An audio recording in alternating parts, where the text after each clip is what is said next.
Эки жанды тең бар силердин.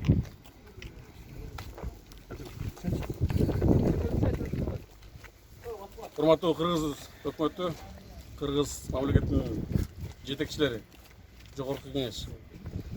Биз дагы Солецкидеги калып кеткен кыргыз жарандарын аткан жарандар менен чогуу турабыз. Мен ушул Оренбургдагы Кыргызстандын азаттык консулумун. Кайрылуу иретинде, сураныш иретинде силерге кайрылып жатабыз. Бүгүн апрелдин 14 болду. Марттын 16-тан баштап Казакстандын чек арасы жабылгандан бери ушул жарандардын баардыгы ушул жерде бир айдан бери күтүп жатышат. Сизден чоң сураныч. Буга чейинки дагы болгон аракеттерди эске алып, дагы да болсо бир башка сунуштар менен Казакстан бийлигине чыгып, колдон келсе бир коридор түзүп берүүнү именно ушул жерде күткөн эл үчүн. 100ден ашык адам бар. 100ден ашык жаран бир 70ге жакын автоунаа турат.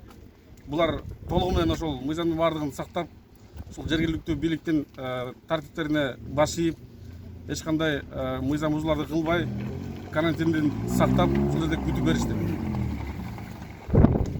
Кече 3 күн мурун элчиликтен ушунталар келип, колдон келишинче тамак аш маселесине финансылык жардам көрсөтүп, алар өздөрүнүн жумуштарына кайтышты. Бирок бүгүнкү негизги маселе коридор маселеси. Сураныч. Ошол коридор маселесин чечкенге аракет кылыңыздар. Урматтуу Кыргыз Республикасынын президенти Сооронбай Шарипович, ошондой эле өкмөт, жогорку кеңеш мына бүгүн 14 апрель ушул жердеги калып кеткен кыргыз жарандардын атынан кайрылуу жасоону чечтик. Мына 16 мартта жол жабылган, ошондон бери бир айдан бери ушул жерде бир 120дай кыргыз жараны калып кеткен. Ошолор менен келип байланышып маалымат жеткирип атабыз сиздерге. Буга чейин дагы өздөрү дагы кайрылуу жасашкан, алардын үнү жетпептир. Мен ушул жердеги Оренбург шаарында жашаган кыргыз катары ушулардын атынан дагы бир жолу кайрылып кетүүнү чечтим. Ушуларга бир коридор ачып, ушу кыргыз жарандарына Кыргызстанга эптеп киргизип кетиштин бир жолун карасаңыздар. Бүгүн дагы мына маалымат жыйынында жогорку кеңеште каралды деп атат. Бир-эки депутат аябай ушуларга күйүп айтыптыр. Негизи азыр ушул данный время 120 адам буга чейин турган. Мына 2-3 күндөн бери дагы бир 20дай адам келиптир. Ошондон менен бир 140дай адам болду.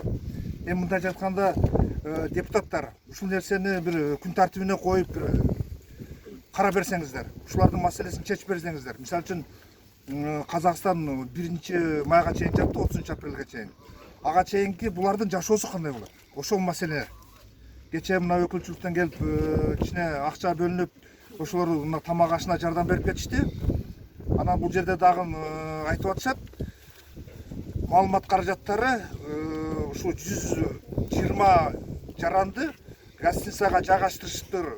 Мындай деген ал калп маалымат. Булар өздөрү чөнтөгүнөн акча жумшашып, ушу 15-не чейин снимать эткен квартираларды. А булардын дагы дальнейший возможности жок. Акчалары түгөндү. Действительно, бир айдан бери эч бир жактан бир мындай иши жок. Ушул жерде эле жатып атышат. Эптеп үмүттөрү жол ачылып калса, ушу Кыргызстанга жетсе деген үмүттөрү болуп атат. Ошондон андан кийин жанагы дагы бир айтып кетейин. Сен айтып кеттиң. Бир депутат эч жака жылбагыла, границага баргыла. Туура эмес. Мен ошол депутатка лично кайрылып кетем. Туура эмес. Бул жердин мыйзамы башка.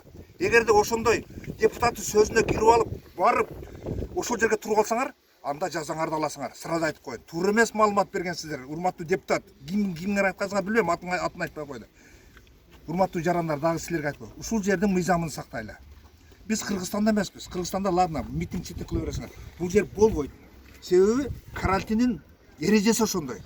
Дагы Кудайга шүгүр, дагы могу жерден немебиз жергиликтүү бийлик дагы ардактуу консул менен байланышып, биздин жарандарга тийбей тургула. Ушундай ситуация болуп калды деп суранып, тийгиздирбей атабыз. Силерден сураныч, пожалуйста, ошол эрежени сактайлы.